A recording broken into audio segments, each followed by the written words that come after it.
প্রায় সারা দেশেই গতকাল সোমবার তাপপ্রবাহ বয়ে গেছে।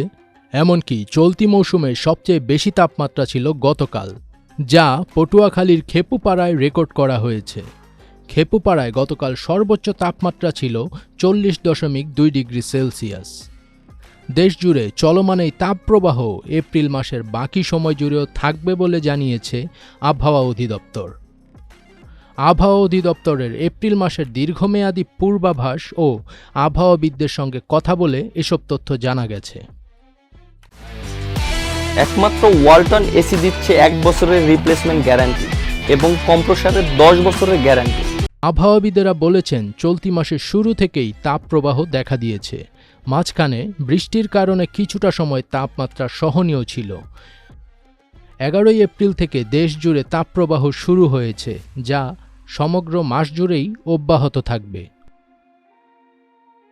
আবহাওয়া অধিদপ্তর গতকাল সন্ধ্যায় জানিয়েছে, রংপুর, রাজশাহী, ঢাকা, খুলনা, বরিশাল, চট্টগ্রাম ও সিলেট বিভাগের ওপর দিয়ে মৃদু থেকে মাঝারি ধরনের তাপপ্রবাহ বয়ে যাচ্ছে। তা আজ মঙ্গলবারও অব্যাহত থাকবে। গতকাল রাঙামাটিতে 39.6 ডিগ্রি, পাবনার ঈশ্বরদীতে 39.5 ডিগ্রি, চট্টগ্রামের সীতাকুণ্ডে 39.4 ডিগ্রি, বান্দরবানে 39.4 ডিগ্রি, রাজশাহীতে 39.4 ডিগ্রি, মংলায় 39 ডিগ্রি, কুষ্টিয়ার কুমারখালীতে 39 ডিগ্রি ও পটুয়াখালীতে সর্বোচ্চ 39 ডিগ্রি সেলসিয়াস তাপমাত্রা ছিল। সিলেট, নেত্রকোনার মতো কয়েকটি অঞ্চল বাদে সারা দেশেই তাপপ্রবাহ বয়ে যাচ্ছে। ঢাকায় গতকাল সর্বোচ্চ তাপমাত্রা ছিল 37.8 ডিগ্রি সেলসিয়াস।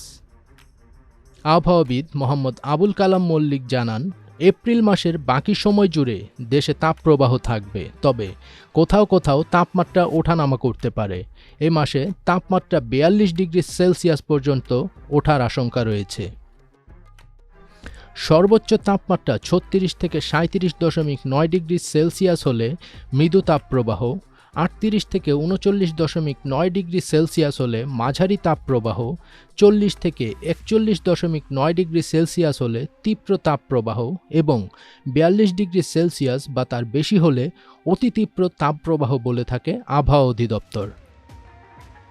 আবহাওয়াবিদেরা বলছেন, 20 এপ্রিলের পর দেশের কোথাও কোথাও স্থানীয়ভাবে অস্থায়ীভাবে দমকা হাওয়া, ঝোড়ো হাওয়া সহ কালবৈশাখী ও বজ্রপাত হতে পারে, বিশেষ করে চট্টগ্রাম ও সিলেট বিভাগে।